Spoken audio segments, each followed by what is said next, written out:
Good morning students. Previous lecture में हमने chapter number 1 start किया था जो कि था द नेशनलिज्म इन यूरोप, जिसमें हमने पेंटिंग 1 जो थी फिगर 1 जो था जो कि सोरियो द्वारा पेंट किया गया था। उन्होंने एक अपना विजन रखा था कि कैसे सोसाइटी होनी चाहिए, तो उसमें उन्होंने पेंटिंग में स्टैचू ऑफ लिबर्टी को ड्रॉ किया था। और हम फ्रांस में हम ये जान चुके थे कि फ्रांस की जो जनता थी उनके लिए फ्रीडम या फिर लिबर्टी जो थी एक फीमेल फिगर थी। ओके, इसी वजह से वहाँ पे स्टैचू ऑफ लिबर्टी जो है उसमें आपको जो इमेज देखी जाएगी उसमें एक फीमेल पर्सन है। इसके साथ साथ उनके एक हाथ में मशाल थी जो कि एनलाइटमेंट का तरफ इशारा कर रही थी, और दूसरी तरफ जो दूसरे हाथों में थे उनके पास एक चार्टर थे जिसमें ना राइट्स थे, मैन से रिलेटेड जो राइट्स थे। इसके बाद अब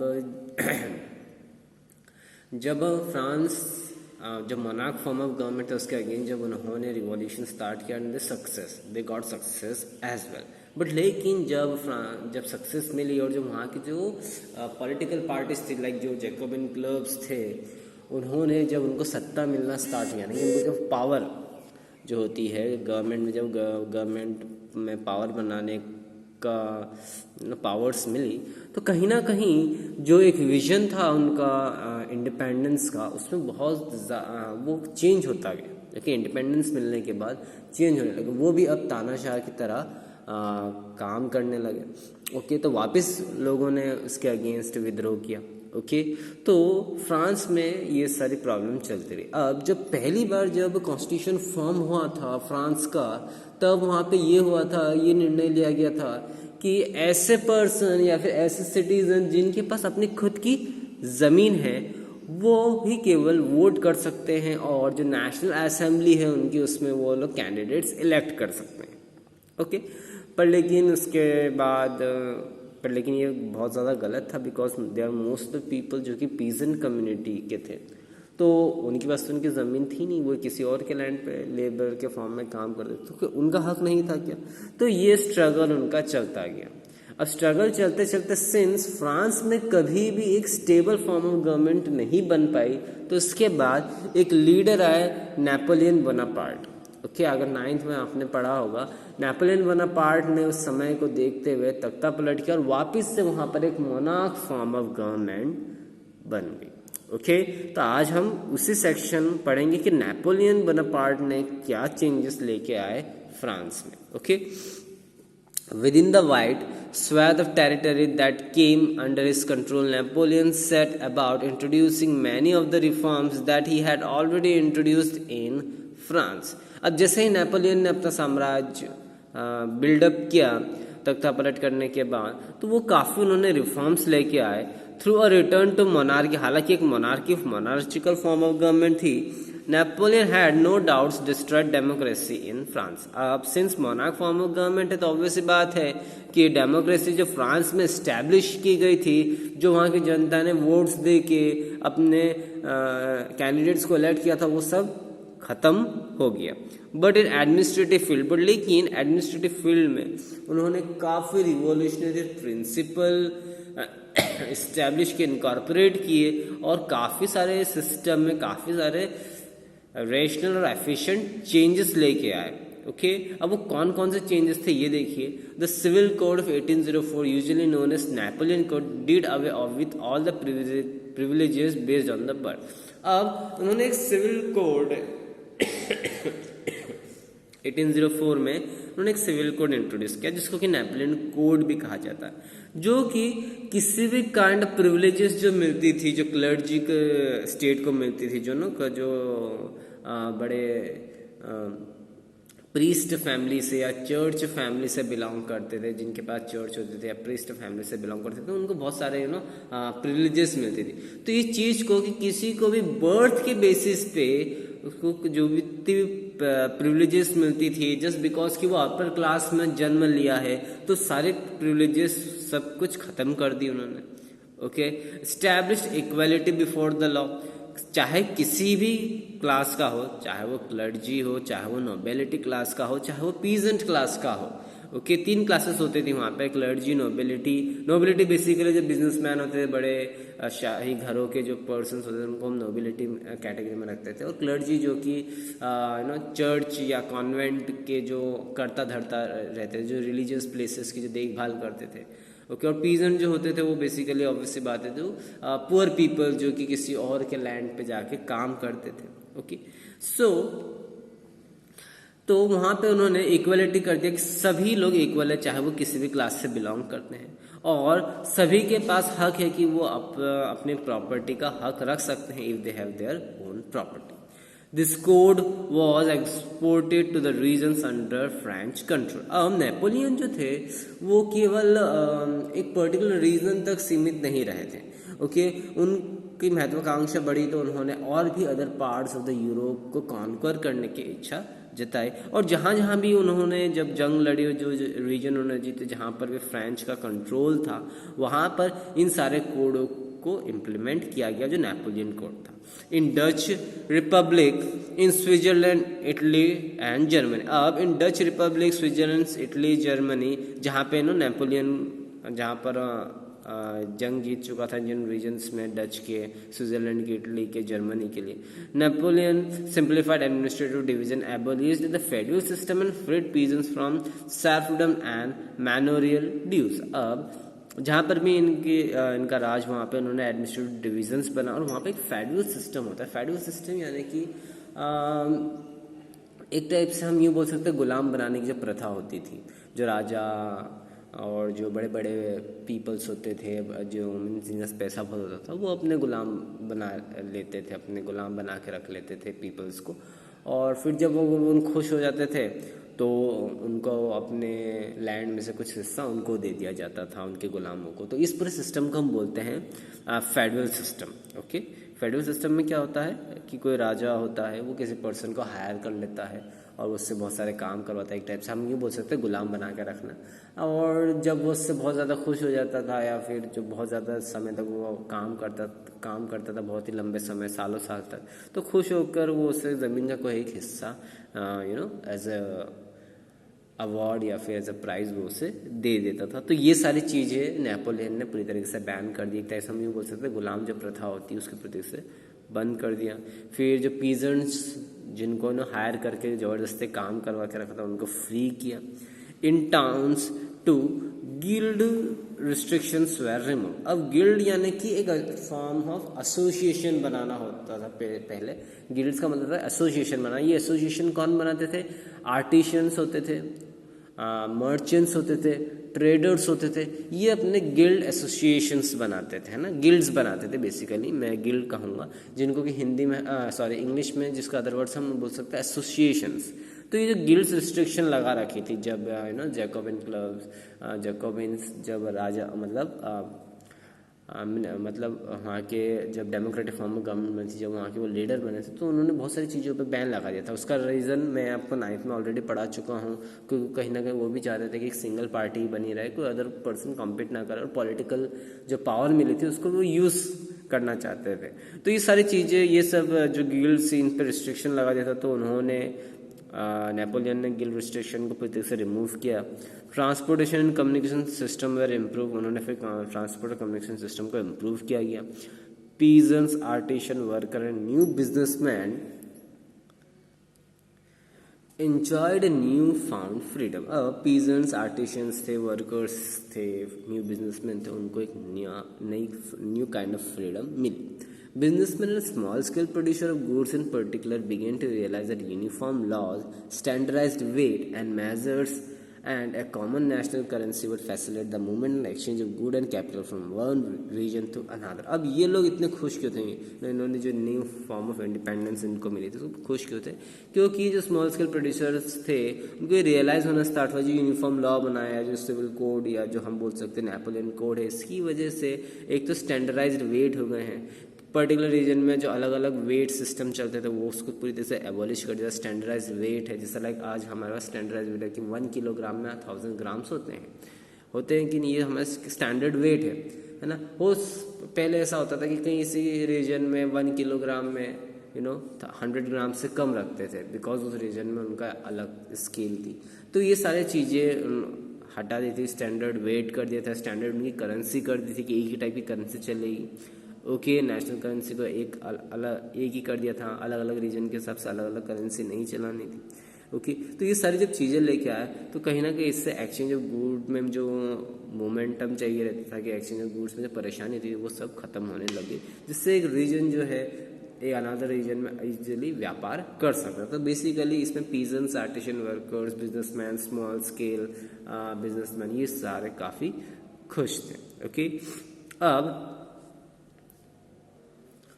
however, in the areas conquered, the reaction of the local population to French rule was mixed. Initially, in many places such as Holland, Switzerland, as well as in cities like Brussels, Mainz, Milan, Warsaw, the French armies were welcomed as harbingers of liberty. अब जब दूसरे areas में Napoleon ने conquer करना start किया तो मतलब उनका ऐसा महत्वाकांक्षा थी कि that he want to conquer all the पूरा यूरोप को कॉन्कर करना चाहते थे। जब धीरे धीरे वो एरियाज कॉन्कर करना चाह रहे थे तो वहाँ की जो लोकल पॉपुलेशन थी जिस भी रीजन में गए तो वहाँ पे फ्रांस के जो इस रूल जो नेपोलियन के द्वारा जो रूल किया तो वो उसका काफ़ी मिस रिएक्शन मिला। उसका कारण क्या था कि जब इनिशियली जो बहुत सारे प्लेसेस थे लाइक हॉलैंड हो गया, स्विट्ज़रलैंड हो गया, ब्रसल्स हो गया, मिलान, वार्सो, यहाँ पे फ्रेंच आर्मी को ऐसे वेलकम किया गया कि देखिए ये फ्रीडम लेके आ रहे हैं। But the initial enthusiasm soon turned to hostility as it became clear that the new administrative arrangement did not go in hand with political freedom. Increased taxation, censorship, forced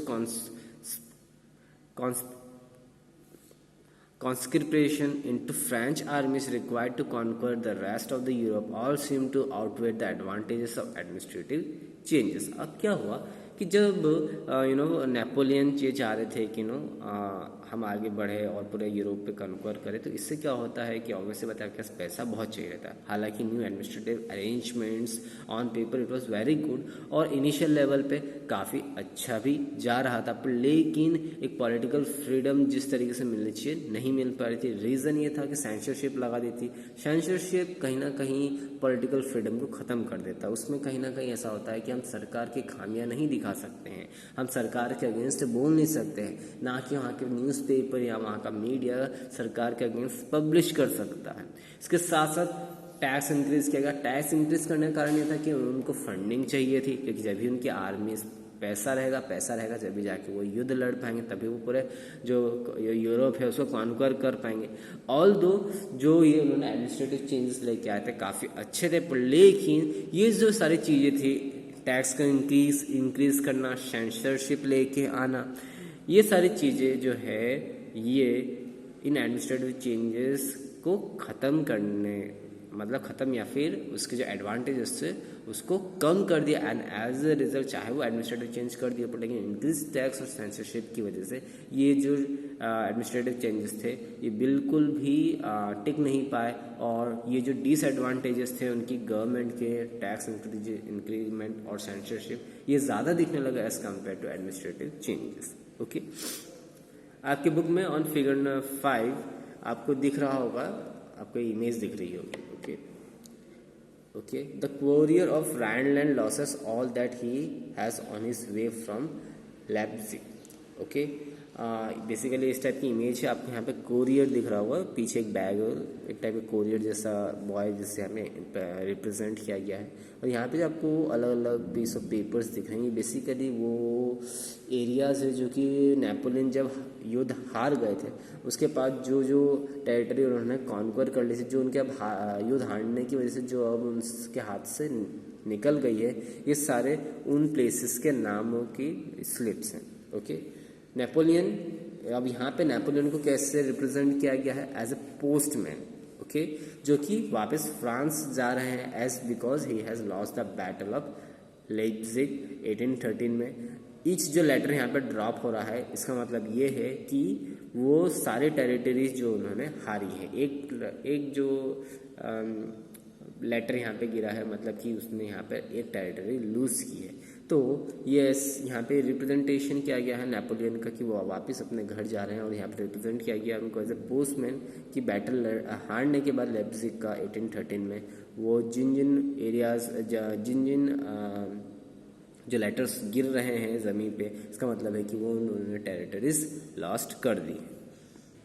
अब बच्चों हम पढ़ेंगे कुछ इम्पोर्टेंट डेट्स, ओके, क्योंकि कुछ ये important dates जो कि एग्ज़ाम पॉइंट ऑफ व्यू काफ़ी इंपॉर्टेंट रहती है। Like 1797, okay. अब हम 1797 इन टर्म्स ऑफ यूरोप की हिस्ट्री में देखें तो नेपोलियन जो है इटली पे आक्रमण करता है। इन्वेड का मतलब होता है आक्रमण करना, okay, invades Italy, Napoleon war begin, okay, यहाँ से नेपोलियन वॉर स्टार्ट होता है। 1814 से 1805 में नेपोलियन फेल हो जाता है, ओके, मीन्स यानी कि क्या होता है कि नेपोलियन युद्ध हार जाता है, वियना पीस सेटलमेंट साइन की जाती है, okay.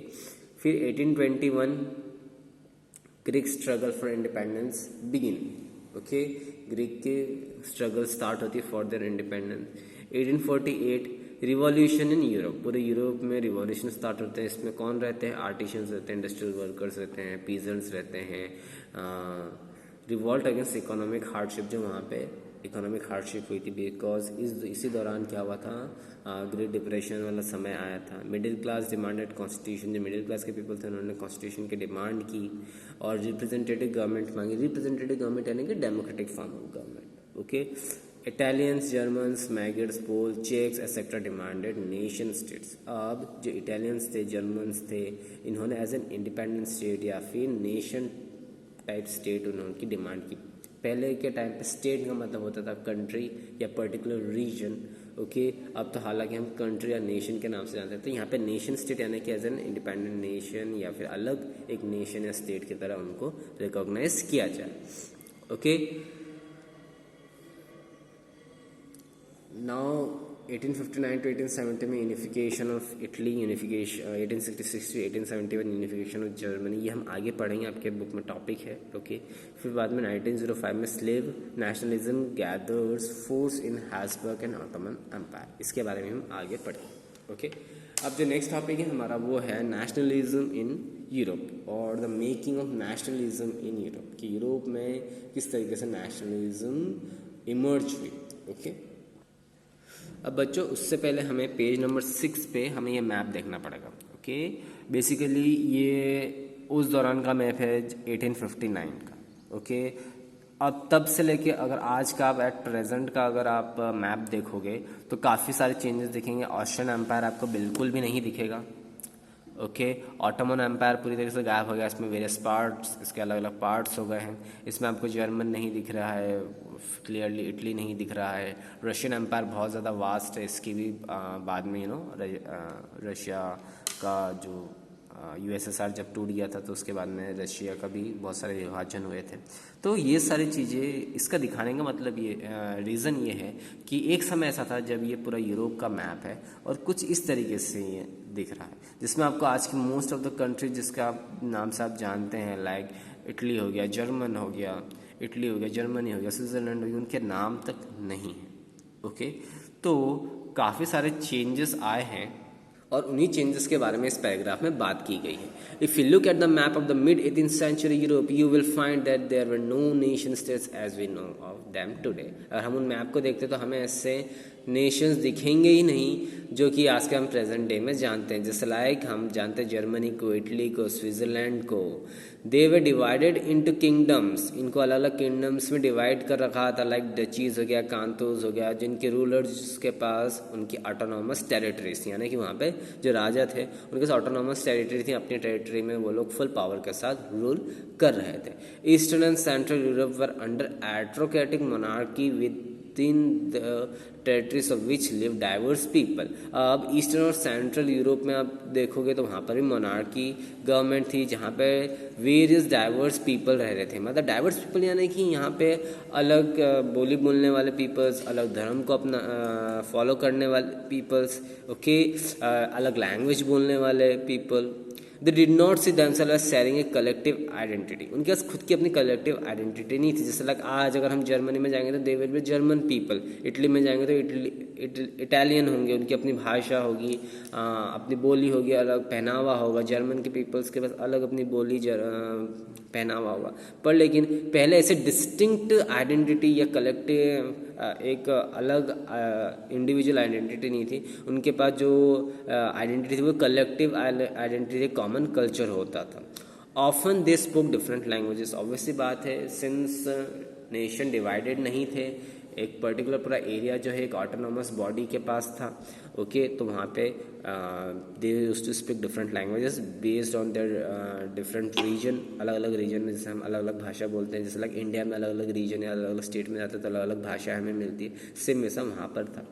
And belong to different ethnic groups, और अलग अलग एथनिक ग्रुप से बिलोंग करते हैं बेस्ड ऑन देयर लैंग्वेज या फिर उनके रिलीजियस बेसिस पे। हम एथनिक ग्रुप को जब भी हम पढ़ेंगे तो या तो रिलीजियस अलग ग्रुप होंगे या फिर वो डिफरेंट लैंग्वेज स्पीक करते होंगे, इस वजह से उनको हम एथनिक ग्रुप में डाल देते हैं। The Habsburg Empire that ruled over Austria-Hungary, for example, was a patchwork of many different regions and people. It included the Alpine region, Austria, Sudetenland, as well as Romania, where the aristocracy were predominantly German speaking. अब हम यहाँ पे example के तौर पे यहाँ पे जो हैब्सबर्ग एम्पायर की बात करें, जो कि बेसिकली ऑस्ट्रिया हंगरी वाला पोर्शन है, जो कि थोड़ी देर पहले आपको मैंने मैप में दिखाया था और आप लोग भी रेफर कर सकते हो पेज नंबर 6। तो वहाँ पे पीपल जो है डिफरेंट रीजन से डिफरेंट पीपल्स को बना के वो पूरा रीजन बना गया है, ओके। इसमें अल्पाइन रीजन है, टायरल का, ऑस्ट्रिया का, बोहेमिया का, जहाँ पे जर्मन स्पीकिंग पीपल एरिस्टोक्रेसी थे, मतलब एरिस्टोक्रेसी मतलब जो हम बोल सकते हैं डोमिनेटिंग, या जो बहुत ज़्यादा डोमिनेट करते थे, तो एरिस्टोक्रेसी जो थे वो जर्मन स्पीकिंग पीपल ज़्यादा थे। It also included Italian speaking province, वहाँ पे इटालियन स्पीकिंग पीपल्स भी थे जो कि लैम्बार्डी और वेंटिनिया वाले रीजन में इटालियन स्पीकिंग पीपल थे। इन हंगरी, अब जो हंगेरियन एम्पायर था, जो आप अगर मैप में वापस देखेंगे तो हंगरी रीजन में half of the population spoke Magyar while other half spoke variety of dialects. अब आधी पॉपुलेशन जो है मागियार लैंग्वेज स्पीक करती थी और आधी जो है अलग अलग डायलेक्ट्स जो थे, अलग अलग लैंग्वेजेस बोली जाती थी। In Galicia the aristocracy spoke Polish. अब ग्लेसिया में पॉलिश स्पीकिंग पीपल थे, पॉलिश जो लैंग्वेज, पोलैंड के जो पीपल जो पॉलिश लैंग्वेजेस स्पीक करते वो बोलते थे। बिसाइड दिस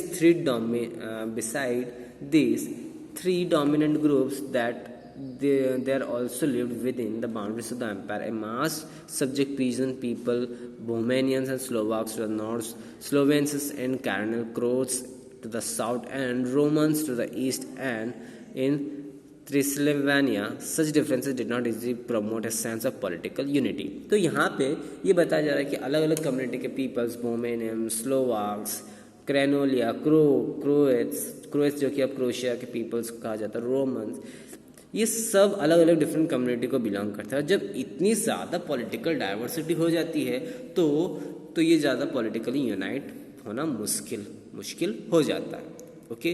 क्योंकि यहाँ पे इनके अलग लैंग्वेजेस, जो लैंग्वेज है वो बहुत ज़्यादा अलग हो जाती, कल्चर बहुत ज़्यादा डिफरेंस हो जाते हैं, इनका एथनिक ग्रुप है वो बहुत ज़्यादा अलग हो गया, और इतने बड़े एम्पायर में पॉलिटिकल यूनिटी बनाना मुश्किल हो रहा था, okay। The only tie binding this diverse group together was a common allegiance to the emperor। अब केवल एक जो डाइवर्स ग्रुप में इनको बांध के रख रहा था वो था कि जो कॉमन एम्परर था उसकी वजह से, ओके, जो कॉमन उनके एम्पायर थे। क्योंकि मैंने आपको पहले बताया था कि जो रीजन से लाइक ऑस्ट्रिया हो गया, ऑटोमन एम्पायर हो गया, हंगरियन एम्पायर हो गया, तो ये सब एक बहुत बड़े साम्राज्य थे जो कि किसी एक पर्टिकुलर इंडिविजुअल जो है ऑटोनॉमसली उनको रूल कर रहा था। इस वजह से ये लोग आपस में बंधे हुए थे, अदरवाइज इनकी बोली, इनका कल्चर, ओके, इनकी लैंग्वेज, ओके, इनके एथनिक ग्रुप, सब कुछ बहुत ज़्यादा